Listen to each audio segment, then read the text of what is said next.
This program is intended for mature audiences. Parental discretion is advised.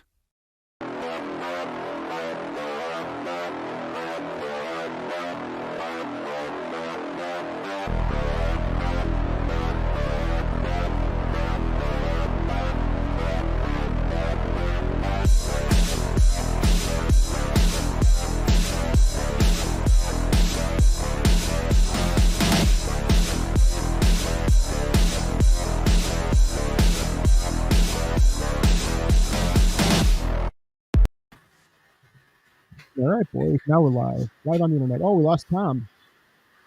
Uh-oh. He'll be back. He's at internet. The ghosts got him. Yeah. David Haight is our guest this week. David, thanks for coming on. I know it's kind of Absolutely. Last minute. I want to give everybody a heads up. There's no show next week because I will be at Spider-Man.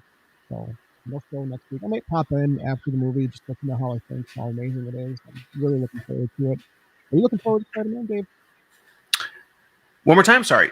Are you looking forward to the new Spider-Man movie? I am. I think it's going to be super interesting to see Willem Dafoe come back because he's my favorite Green Goblin. Mm-hmm. And he's only gotten creepier with age, which I really enjoy.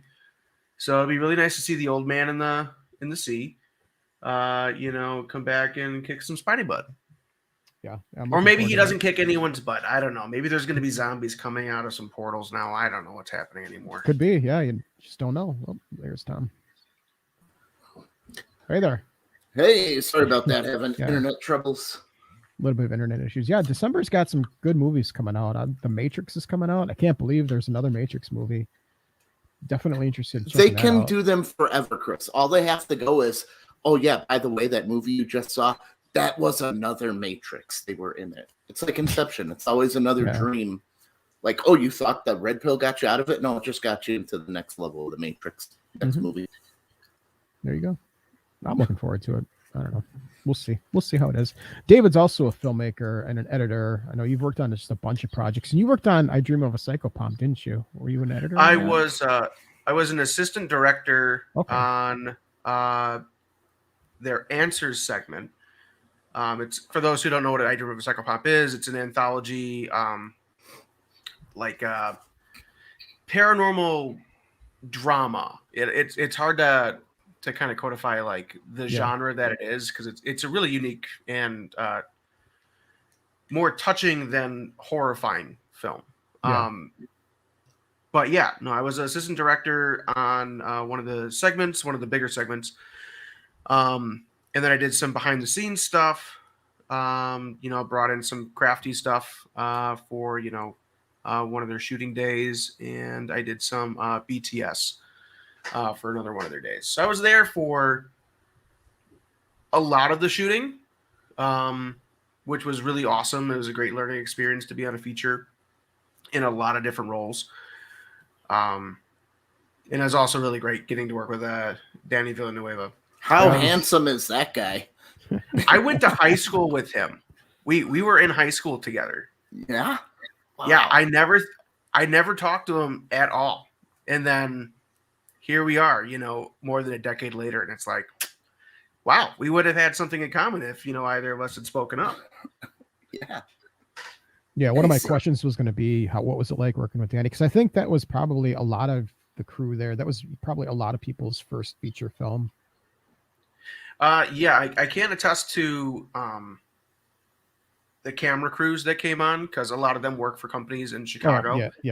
So they're on larger projects. And I know that, myself, like when it comes down to like editing, like I've done, a feature length that's actually going to start screening in a couple of days at C2E2.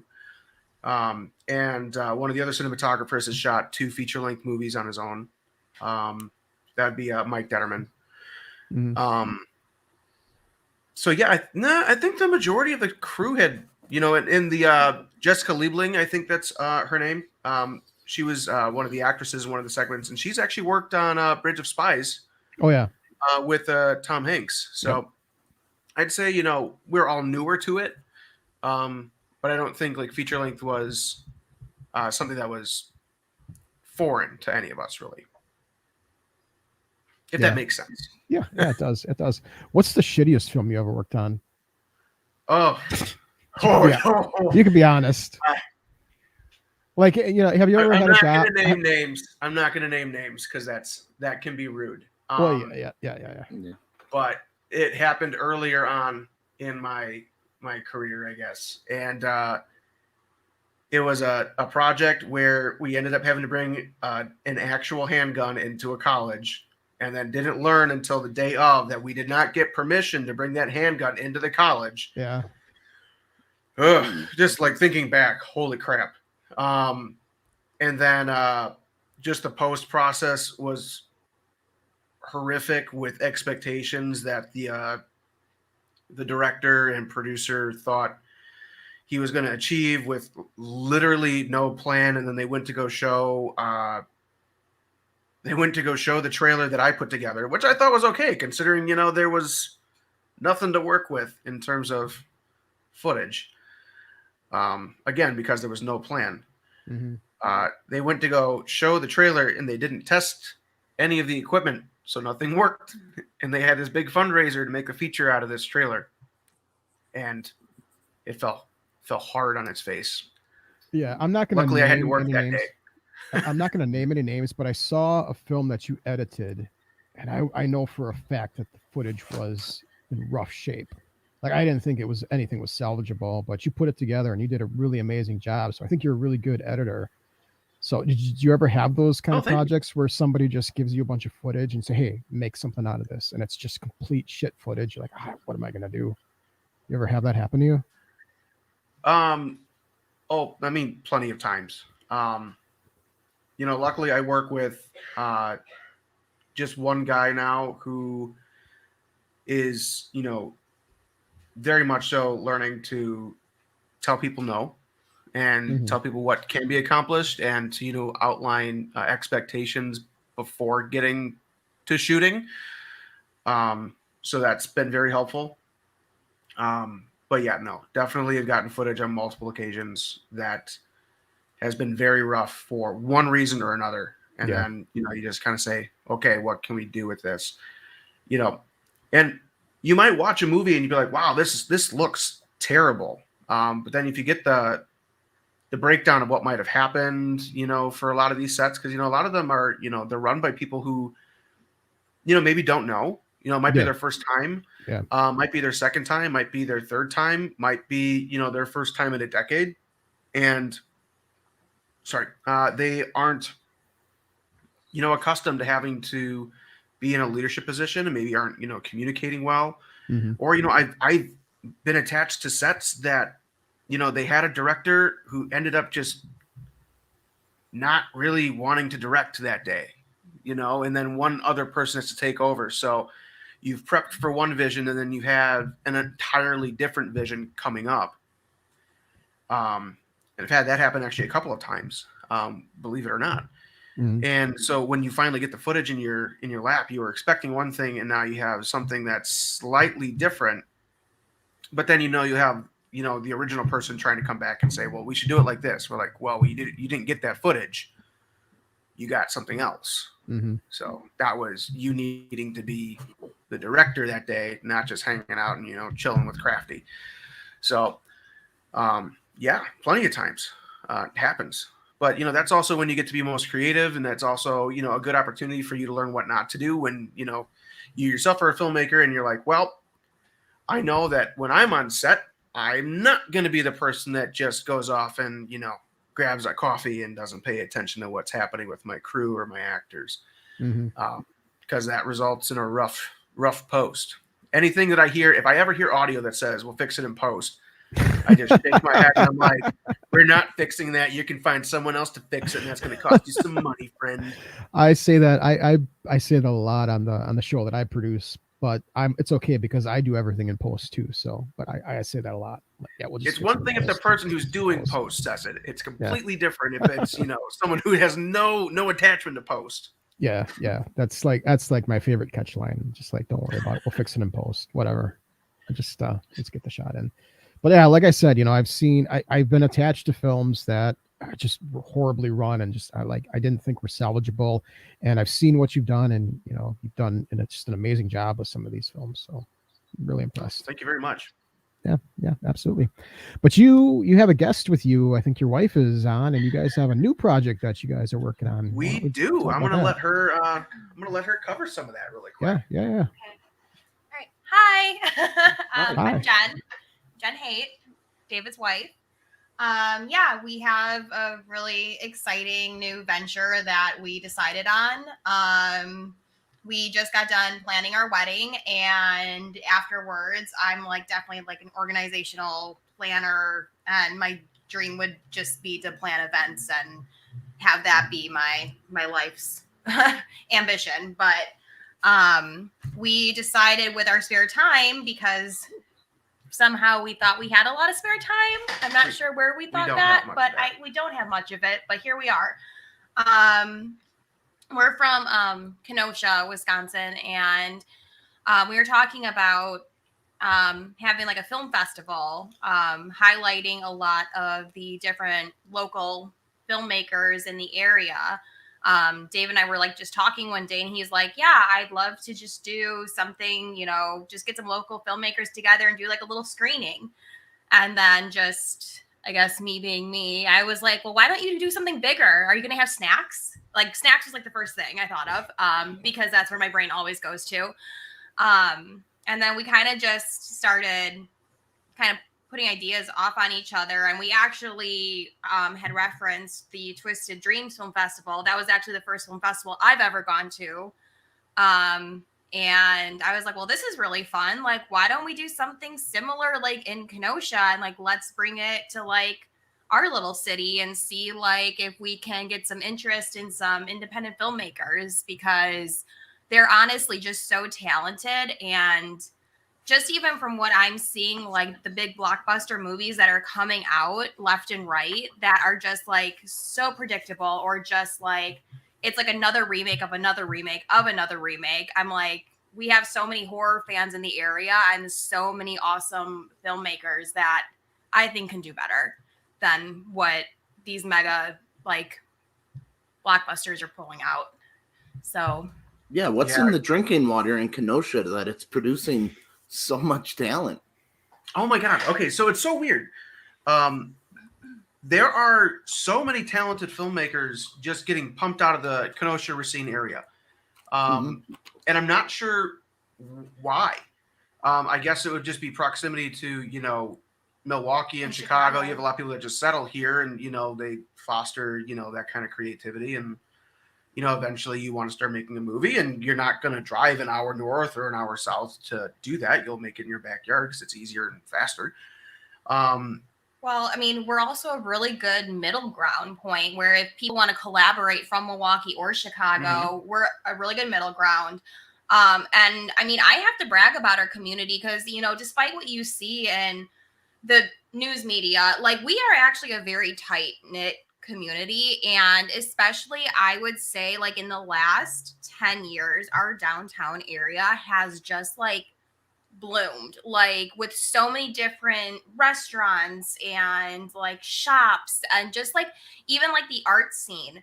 The venue that we are working with to host the film festival is the Kemper Center, so the Anderson Center for the Arts, and they really want to push being an art center.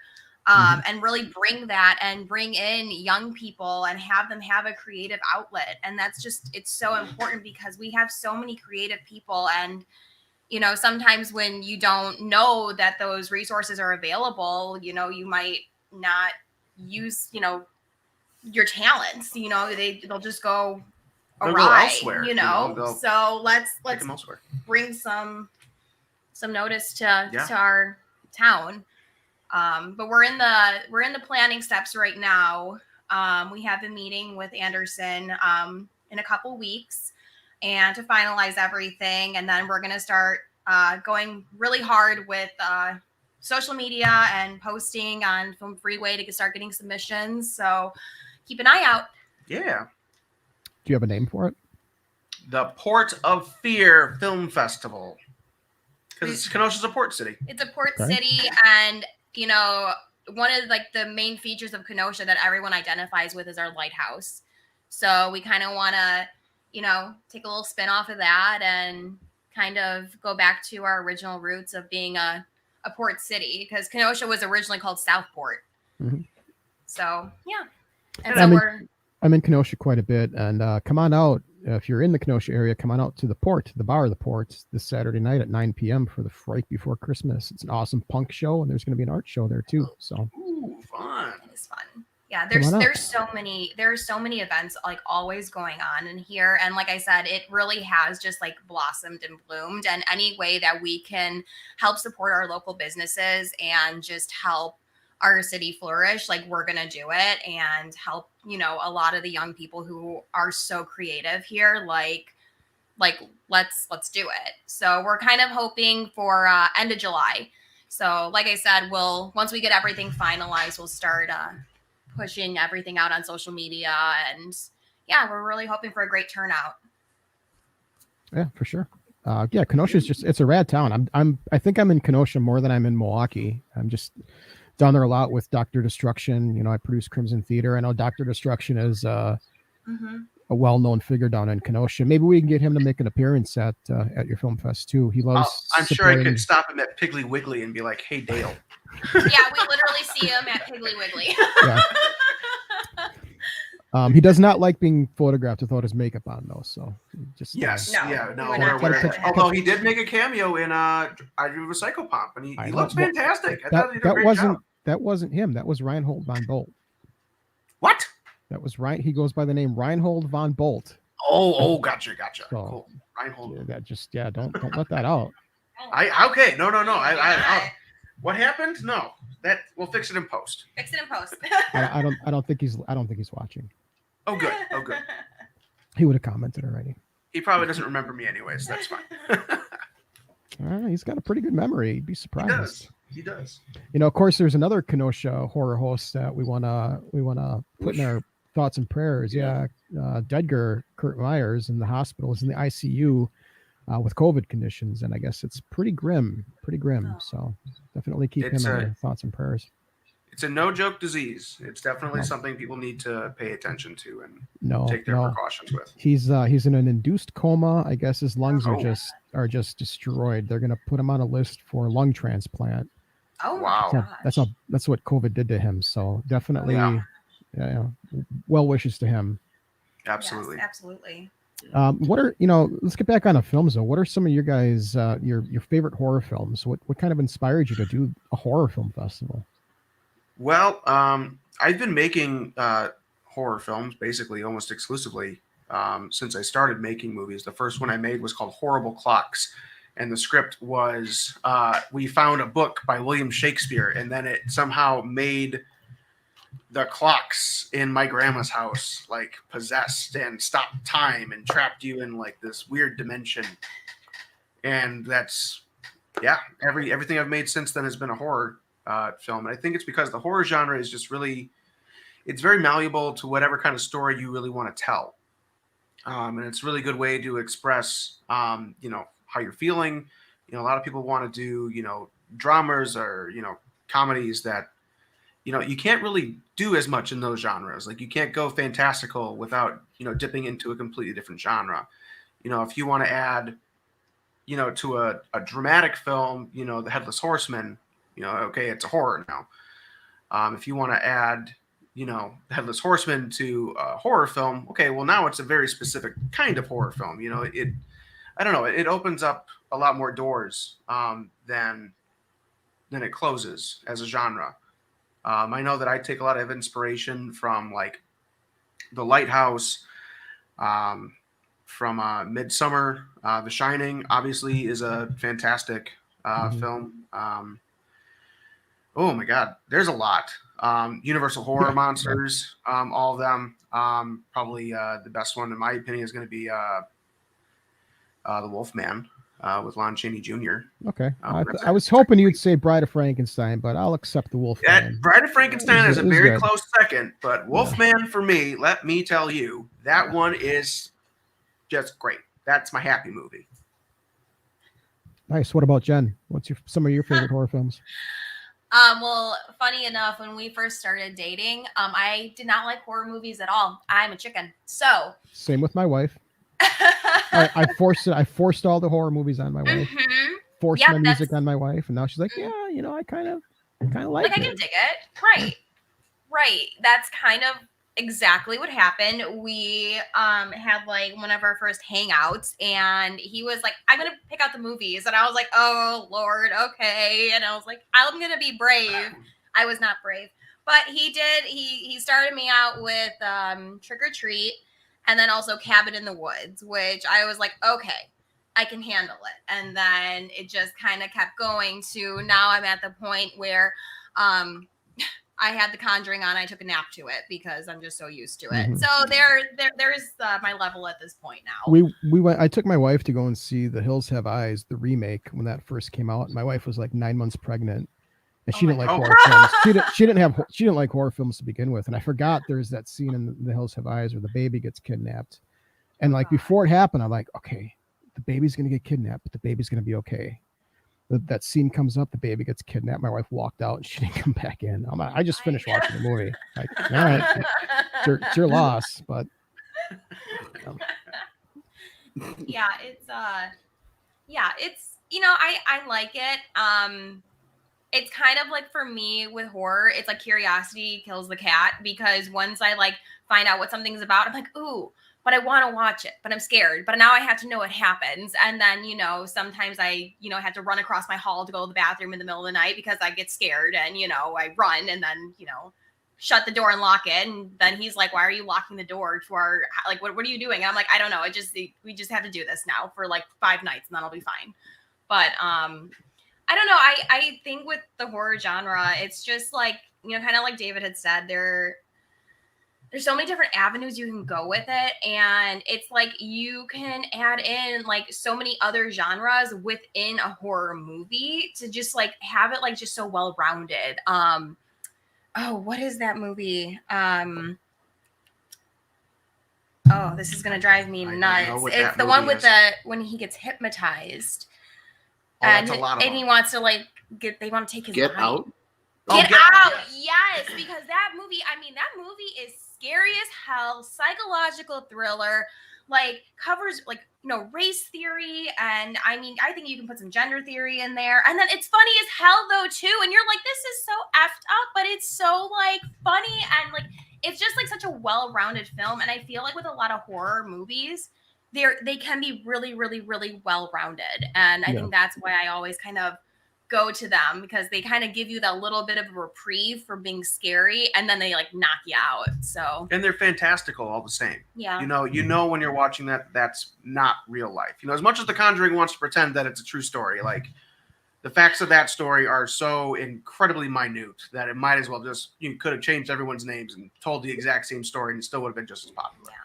Yeah, so, I see, when I saw House of a Thousand Corpses, I had a seat in the theater with my wife, of course. And I went with my mom and my aunt. It was a weird time, weird experience. But, like, I was laughing at some of the scenes. And I'm like, should I be laughing at that? I don't know if I should. Like, I felt dirty. Like, am I twisted? Mm-hmm. But, sometimes horror and comedy go together really well. If it's done well. Well, you know what it feels like to me? The more empathetic you are, the more empathy you have, the more you enjoy horror movies. And then that creates just an awesome fan base for film festivals. Mm-hmm. Oh, absolutely. Yeah, no, horror fans are so incredibly dedicated to the work that goes into a horror movie. I mean, you have people who, you have people who go to horror film festivals if there's a Savini movie in there, just because it's Savini. They don't care that the movie might be garbage.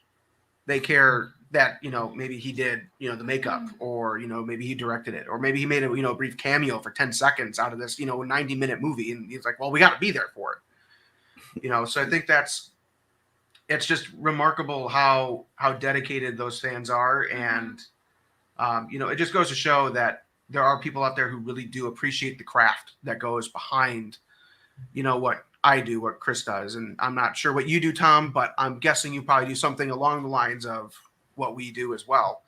I just met you 10 minutes ago before. Yeah, Tom is Tom's a porn star. Oh, fantastic. So I know about You lighting. get it. He's all about lighting. Yep. Light it the right way to look bigger. No, you The shave shadows. it. You add 2 Shadows. inches. You shave. Now, speaking of You shave, shaving, you get the lighting, you get that curvature lens, and it's all great. It's all great. Yeah. Oh my gosh. I like the I periscope lens where it looks like it's fucking you. He's getting you to be there. Oh, I just got really hot. Oh my gosh. oh my God, Tom. Yeah, I'm good at what I do. Check out onlyfans.com/Tom.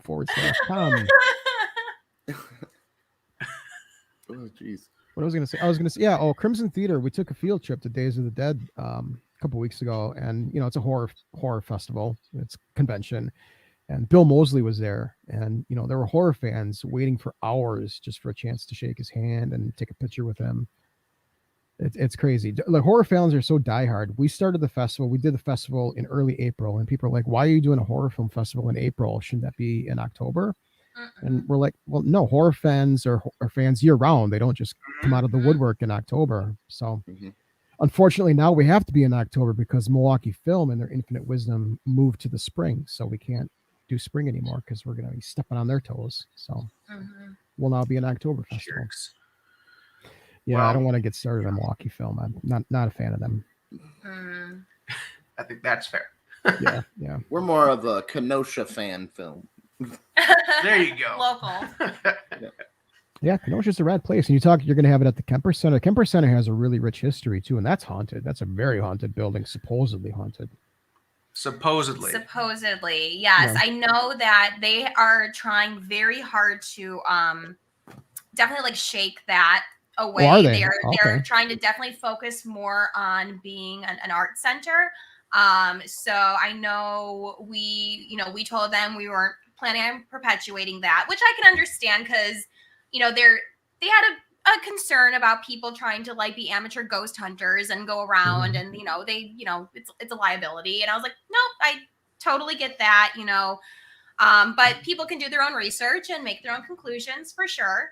I will say we had our wedding there and I did not see any ghosts. So, but I mean, it does have like a very rich history and I think it's a really awesome historic site to check out. And once again, make your own conclusions. And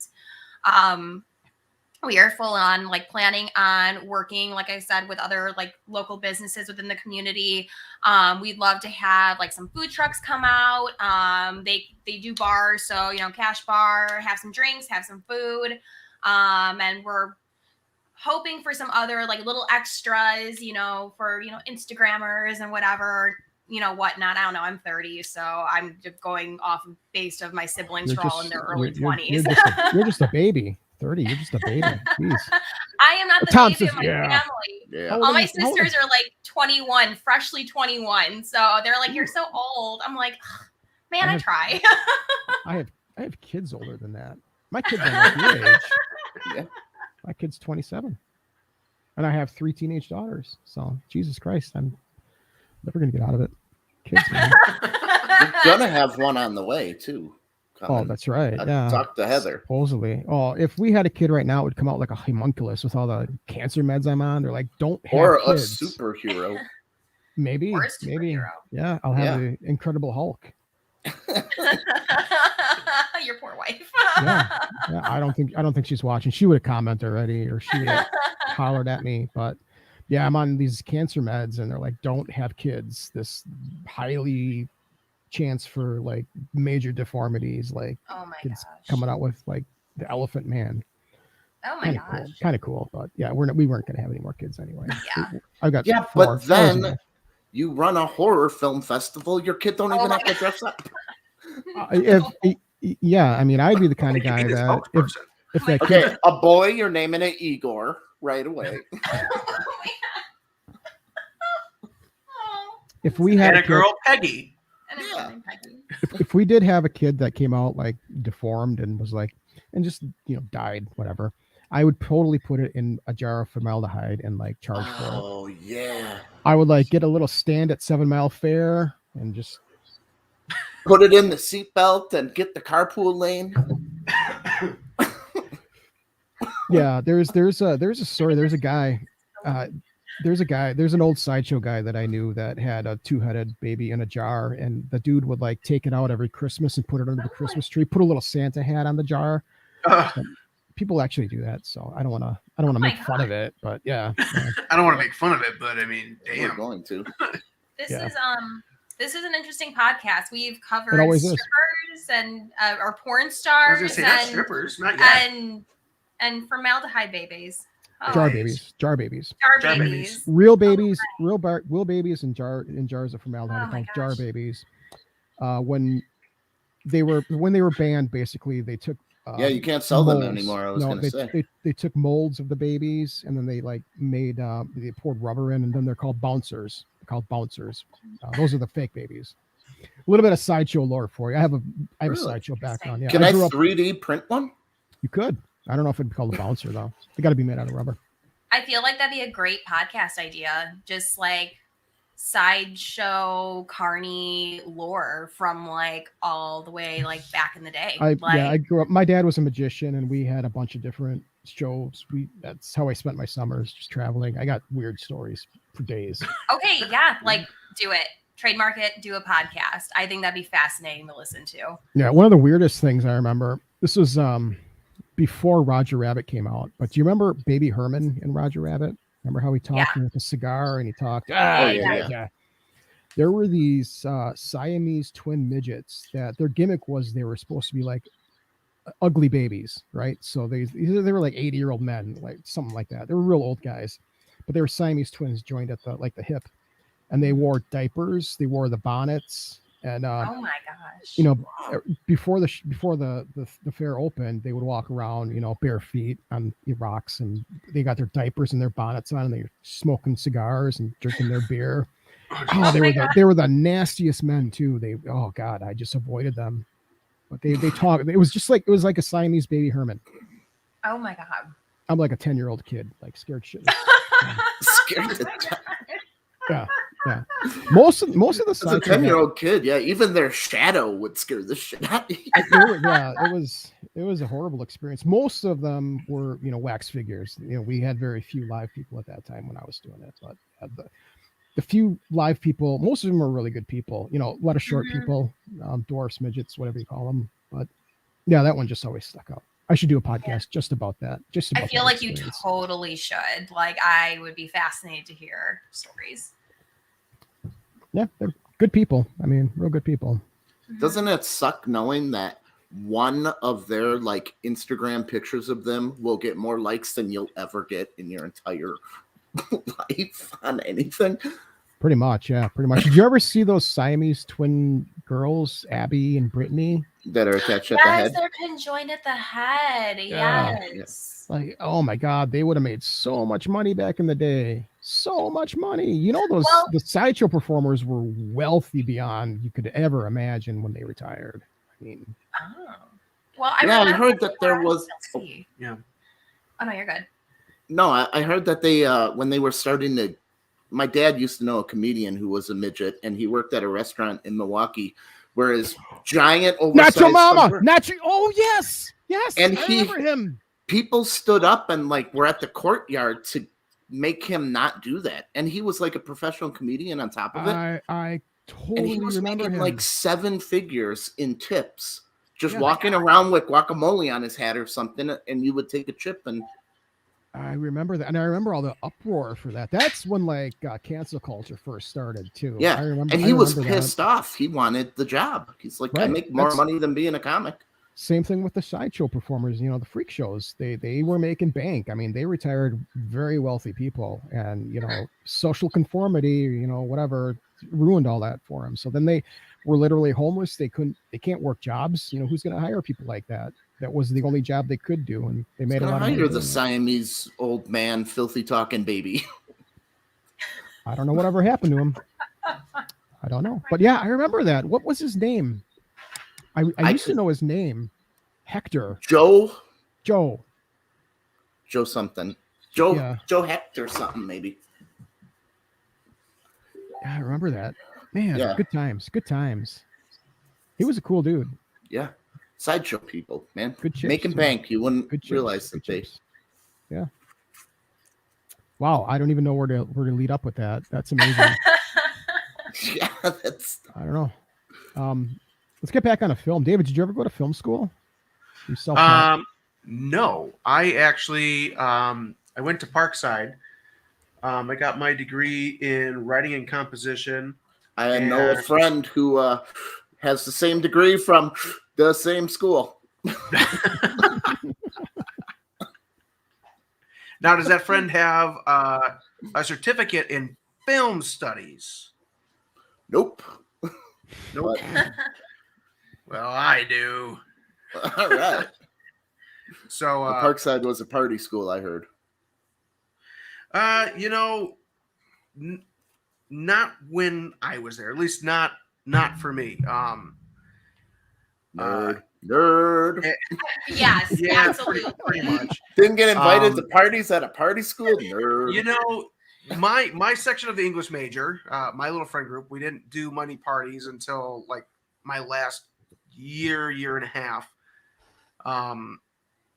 And yeah, no, that was about it. We didn't party too hardy there. I know there were a lot of people that did. I was just not invited to those parties. Oh. Yeah. He likes to say he didn't really start drinking until we started dating. So Same here. Oh, Same here with my wife. I tell her the same thing. It's fine. This is the first podcast I've done either completely sober in a long time. So, congratulations on that. I remember with that Dahan, I was really nervous with that. So I wasn't myself. I was really nervous with that. Wow, with that one. You should have let me know, man. Oh, it's all right. I thought I'd be fine. I can handle it. No, I couldn't handle it. Starstruck. Way to go. I was, yeah. You were starstruck on the Joe Bob Briggs interview, too. Was I? It was you, probably. me, and Mark. And I'm the comic relief guy, so I came with like 5 questions, and you and him said like 3 words in an hour. Well, I was pissed because that lady and her stupid whiskey podcast hijacked Joe Bob. So I was pissed beyond belief. Like, got to wrap this. Hey, that's a good story for people starting a film festival to tell them about. Go ahead. Oh boy. Tell them. Well, you know a little more behind the scenes. I only emailed him, but we were. you pissed Joe Bob off. I did. I was the only man alive that ever pissed off Joe Bob Briggs. It was because I saw the look on your face and it pissed off my friend, and you were bumming out hard. All right. So we paid for Joe Bob Briggs to come out to the 2019 Milwaukee Twisted Dreams Film Festival, do his show, How Redneck Saved Hollywood. It wasn't cheap. It wasn't cheap by any stretch of the imagination. We had to fly him out, pay for airfare, give him a per diem per day for food, and pay him a percentage of the tickets, and also pay him a substantial fee. I won't go over that here. So he gets out here, and this lady, I don't know who she is, has this whiskey podcast that has like 2 followers. She asks him for an interview. So, and Joe Bob says yes, because he thought that she was part of the festival. She was part of the festival. She said she was part of the festival. She wasn't part of the festival. So she hijacked Joe Bob for like an entire day. He was out here to do her whiskey. Oh my gosh. She had some dude pick him up in a big Lincoln Navigator and took him away for a whole day of the festival. That I was pissed. On your dime. I was pissed. Yeah, on my dime. Oh yeah, no, yeah. Saying she was part of it. Yeah. So I emailed Joe Bob. And then it got back to Chris that Joe Bob, because I said, hey, that's not real cool. Well, Chris had a podcast there, and Steve got the email. Steve responded to it, but I was pissed. I'm like, yeah, I mean, Tom has a point. Like, I was just mad. So now it's in our contract with every visitor that they can't do external media without our knowledge or our approval first. But yeah, that was brutal. That was brutal, but that was lesson learned. You guys are gonna make mistakes. You guys are gonna learn your lesson, and you move on. That's the fun part, is the things you don't know that you can't prepare for. Oh, exactly. Yeah, like the whole pandemic thing. Nobody could prepare for that. This happened just a few months before our festival, and we're like, well, we'll put it off till June. We were going to be in April of 2020. We'll put it off till June. This thing will all blow over by June. I'm sure just a memory by June. Yep. Nope. We put it off till August. Surely it'd be over by August, right? No Mhm. problem. Nope. So we went online. We did online 2020, and this year we're online fests, which we're okay, but I'm not a fan of online fests. Film festivals are meant to be in person. You In want the to, theater. yeah, in a theater Yeah. with other people, and that's how it should be done. Yeah, it's an experience, and there's some experiences that you have to have in person. Yeah, no, we definitely feel that. I mean, in terms of, we had a wedding to plan, everything was planned, we paid everything in advance, and then yeah, April hit, and then we're like, okay, well, we have till October. It'll be fine in October, and then like August starts rolling through, and you're like, crap. It's like, it's not getting better, so then you have to scramble and plan, and everything is kind of just trial by fire in that same way. So Yep. So you guys were married in October?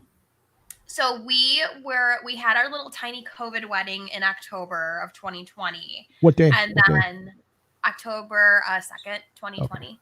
Okay. Mine is October 27th. Aww. So October weddings are rad. They absolutely are.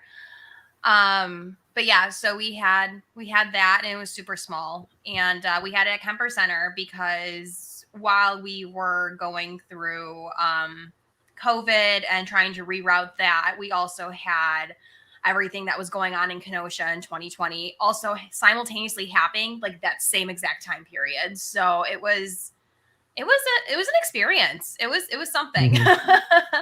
And then we just had our reception this past October, because we were like, okay, well, surely after like a year later, it's got to be better. So we had that because we couldn't get our money back. And, unfortunately, because COVID is no joke, my sister actually had to miss our reception because she got COVID literally like the week before our reception. So, yeah. It's horrible. Yeah. So we have family members right now that are dealing with it, like currently. And yeah, it's just, it's no joke. So, we're really hoping that, by this summer, that things will be in a better spot because, kind of like you said, film festivals are meant to be in person. And especially like, going back to like the horror fans, like they're so passionate and they love talking about it. And it's like, I just want people to have other like connections with other people that they may not have ever had a connection with. And it's, how you build onto your community. Mm-hmm. Yeah, exactly. When we went to Days of the Dead, it was crowded. There were a lot of horror fans out. So I think people are willing to venture out, but I think that was before the new variant was announced. So yeah. I don't know. Hopefully more people get vaccinated and this thing can, get somewhat back to normal. I don't know if there ever will be a normal. I don't think that COVID is going to go anywhere. It's going to be here for a long, long time. I didn't want to get political with this podcast, but you got to talk about it too when you're doing an in-person thing like a film festival. Yeah. I mean, it's a lot to consider, and you want everyone to be safe, and you don't want anyone to ever be put in a situation where them or a loved one have to, be on a ventilator or fighting for their life. Unfortunately, we have had a lot of people who have had to deal with that with their loved ones, and unfortunately, they were all not vaccinated, so they didn't have that extra little booster. So once again, not getting political, it's just more so. It's kind of like you just see kind of what happens. So, yeah. But I agree. I think this is kind of here to stay, and we have to do what we can to protect everybody. Yeah. In 2020, we had Lloyd Kaufman. As a guest, he was going to come, and we canceled the film festival like a month before, and Lloyd was still going to come right in the middle of the pandemic. He was still going to come in person. I said, man, I don't want to be the one that has an event where Lloyd Kaufman gets COVID and dies from COVID. Like, I don't want that on my conscience, because Lloyd's like 80 something years old. He's here. He's got to be up there. Yeah. So, but Lloyd will be here next year. I don't know. I mean, hopefully we can keep it in person. Yeah. Yep. I am praying. So, Tom, do you have any stories for this week you want to talk about? Anything going on in the pop culture world? I didn't know I was even gonna have my my computer, but what do you guys think? They now made the world's tiniest camera. It is the size of a grain of salt, and it can take. The first thing they have to do is homemade porn. I was going to say that. That's got to be the first thing they do. Like the dude that invented it, like Chris, him I'm and his gonna wife. send you the link here, but you got to get a picture of this camera up on here. So there it is. What do we need these for? Oh my God. For porn. Literally. Well, I was thinking, how many cool shots could you do in a movie using a camera this size? Like, you know how they used a ton for The Matrix? Yeah. But what could you do with 10,000 of those cameras? Oh my God. How much are they? Is there a cost in there? I don't know. It's developed by scientists in a lab. Supposedly, they're going to be able to take them full light pictures in the dark, too. Oh, What's the range of it? it's full light and full color. Are these black and white? Are these in color? Is there You can shoot, Technicolor? in color, in the dark. They can take like it's daylight pictures too. Oh, I don't even know what that could be used for. Like, I don't know. Like, what's the focal length of this lens? Like, is it an infinity lens? Is it 50 millimeters? Like, I'm thinking how many people trust themselves to not lose it. that too. Like, what do you put it in? Yeah. A tiny storage container? I think you eat it and then you just find it later, hopefully through your pee. Someone is going to hot glue it onto the tip of their penis. Oh yeah, I could just tell you that right now. Cameras are already. Why would you want to hot size. glue that? That's someone's got a Prince Albert. Colonoscopies, yeah. You weld That's it to your pretty Prince like Albert. that. There we go. Huh. Yeah. That's small enough that you could accidentally drop it into your pee hole. Lose it. Yeah. Like, dang it, I That'd gotta be the piss movie into right a there. strainer to try to get my camera back. Well, you swallow that'd it be- and you call it The Great Escape. You know, it's a 24-hour movie. Oh my uncut. God. See the magic school bus in there? Yeah. And the gerbil. The magic school bus. That's awesome. All right, Past Chris, Lemon I got Winks on the way down. this is kind of pop culture, but it's an interesting story for people who are looking to have kids. We were talking about kids.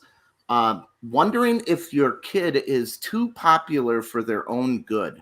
Now, what they're saying is when your kid is very popular in middle school and high school, the qualities that are displayed do not turn them into a good adult. And the peaked in high school thing always happens because you see those high risk behaviors kind of downside after high school. So should you be concerned about your kid's popularity? Interesting question. Do you think your kid's too popular that no, popular kids don't really pan out? They usually turn into drug addicts and go to jail.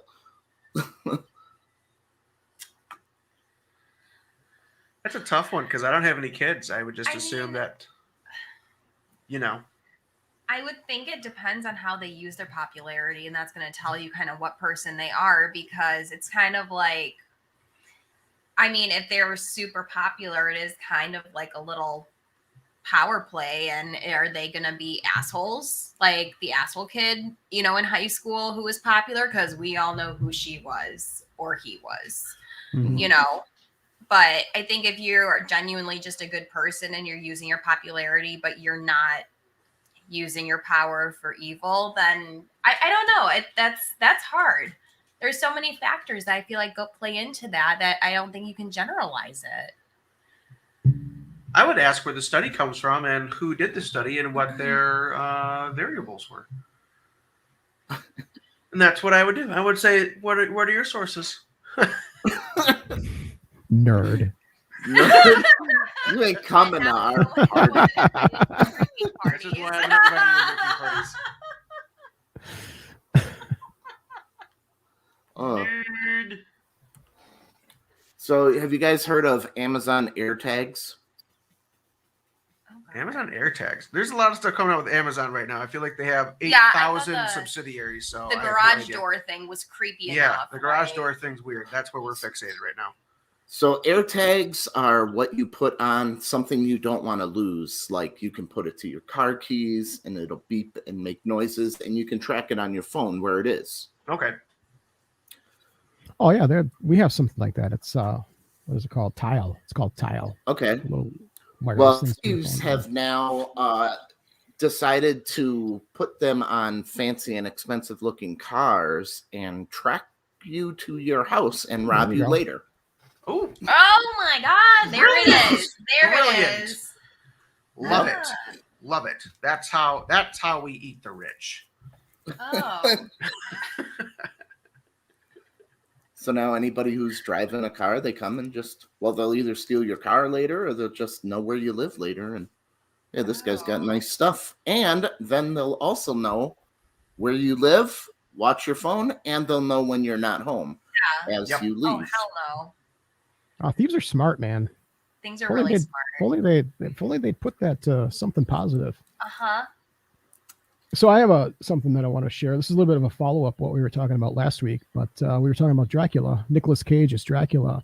Yeah. But it appears that Awkwafina just joined the cast of Nicolas Cage and Nicholas Really? Hoult in Universal's Renfield. Yeah, apparently it's a comedy. It's not a horror film. It's a I was comedy. going to say, okay. So that's I don't know. I mean, I like Awkwafina. I just recently started to like Awkwafina. Like I couldn't stand her before I saw Shang-Chi, but I saw her in Shang-Chi and I'm like, okay, she's pretty good. She's pretty good. I've always liked her. I don't know. We'll see. I mean, I don't know what kind of She's obnoxious, but it's okay. what kind of Dracula film do you think this is going to be? And are you guys excited about Nicolas Cage being Dracula? Let's start. You there. know, I feel like we're in a Nicolas Cage renaissance right now, man. Ever since he did Mandy, I feel like everything is like kind of flipped for him. Like he can either be in a really weird Yeah. movie or he can be in one that's going to make you like shake to your bones. Like, what? That's impossible. But then you remember the guy has, an Academy Award, and you're like, well, Yeah. okay, that makes sense then. Willys I think it's Wonderland. Willys Wonderland came out to little fanfare, and I think that's a shame. Willys Wonderland is one of his best, most recent roles. He's awesome in that movie. Definitely check that out. Nobody really talked about it, which is surprising. But it was kind of a Five Nights at Freddy's takeoff with Nicolas Yeah. Cage as the protagonist. But he's silent through the whole thing. Doesn't say a word through the entire film. Not a word. Not a peep. Just a silent hero. Good movie. But yeah, Pig was really good. What else? Prisoners of the Ghostland was amazing. Like he's really, like you said, on a renaissance. I Didn't couldn't agree Leslie more. Nielsen make a Dracula movie? Dracula Dead and yeah, loving yeah. it, yes. So is that what this is going to be like? With better cinematography, yes. Yeah, I mean, I Drac- wouldn't be surprised. I like Nicholas Hoult. I think he'd make a good Renfield, but we'll see. What is Awkwafina going to play? I don't know. It's directed by Chris vampire? McKay too. Chris McKay is directing, and he directed the Lego Batman movie and the pretty forgettable Tomorrow War. So this could go either way. Either way. Well, we've talked about it so much, we have to see it now, Chris. Oh, I'll see it. I'll see it. I'll go to a Nope. movie It's a with you. Dracula thing. We have to watch it. Did you guys see the Dracula like miniseries they did for Netflix? No, that's on my backlog. It's actually not bad, but it is definitely very strange. So I feel like I really enjoy all the stuff that a lot of people are putting out using these classic monsters. I feel like we have really cool, interesting twists now on their like backstories, and even if we're keeping the main components of their backstories, like getting them to the modern world is very interesting. Like I'm really happy that we're kind of departed from when those books were like initially released, because if you think about it, Bram Stoker released Dracula I think in like 1890, right, somewhere along those lines, and then the first Dracula movie was made like less than 5 years later by Edison. So when you look at the concept of the modern age, with these monsters, like you really kind of start only up to 50 years after they've been there. So I mean there's very little modernity for any of it, and now we're a full 100+ years removed from it. I feel like we're getting into some interesting territory with these characters. Yeah, I liked most of Universal's recent horror remakes, like Dracula Untold. I really liked. Yeah. the Wolfman, Benicio del Toro's Wolfman, I thought was really good. Didn't care for Tom Cruise's Mummy. I could do without I don't think that. anyone did. No one did. No one cared for that. You know, funny thing on that, if you go on YouTube and look up the Mummy trailer, no sound, Universal actually, did you see that? That's hilarious. Did, Oh my God. It's awesome.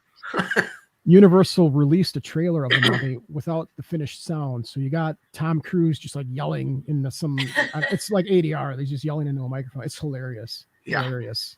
But that's a perfect encapsulation of what kind of production that was. Yeah. Because they were trying to go so incredibly big right out the gate, even though they already had Dracula Untold there. You know, they could have used Benicio del Toro's, Wolfman and, just built off of that and had that be the starting point. But then they try to make, the Mummy this big, dark universe, nexus with nothing to nexus it. What's the difference between a Wolfman and a werewolf? Jeez, I would imagine the coverage of fur is my guess. The Wolfman has less? I'm thinking. So he's like a werewolf with mange? Maybe. He's balding. With wolf pattern baldness. Oh. Yeah, that's a good question. Yeah, mostly on the face and the shoulders. That's some deep thoughts. Yeah. Yeah, what's the difference between a mummy and a zombie? A mummy's Egyptian.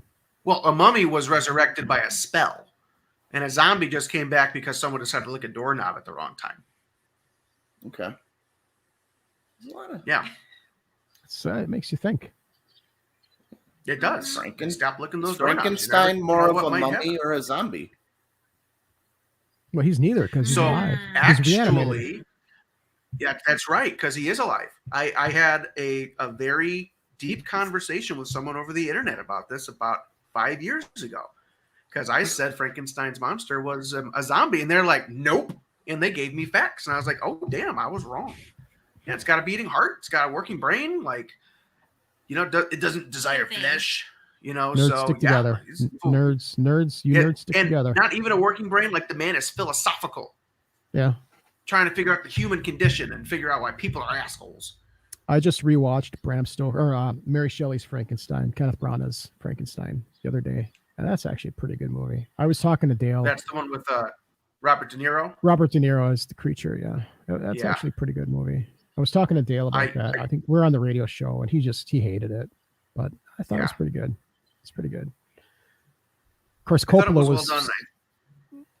was going to direct that, but he backed out. That was going to be his companion piece to Bram Stoker's Dracula, which is another amazing film. We could talk about that on our podcast. But he and Kenneth Branagh got into some heated arguments on the set of Frankenstein for the direction that Branagh took it. So I would have been curious to see what Coppola did with Frankenstein. Real curious, but we'll never get that. Yeah. All right, guys. I guess on that note, it's time to wrap things up. We're just about at the 1 hour mark. David, thank you and Jen, Mrs. Haight, thank you for coming on, guys. Appreciate this. Absolutely. Go check out the Port of Fear. The Port of Fear. Yeah. Brand new film. We'll post soon to social media, and then we just ask everyone to share and come and support our local community. Yep. Speaking of that community, be sure to come out Saturday night at 9 p.m. to the Port in Kenosha. There's going to be a fantastic punk show. Die Monster Die will be there. Rat Bat Spider will be there. She Controls Me will be there. And there will also be a bunch of art for you guys to check out and purchase if you are so inclined. So the show kicks off at 9 p.m. Be sure to come on out there. Meet Dr. Destruction in person. Get your picture taken, too. So, all right. Until that note, there is no show next week because I will be seeing Spider-Man, but I might pop on after that to give you my opinion of the film. So, awesome. Until then.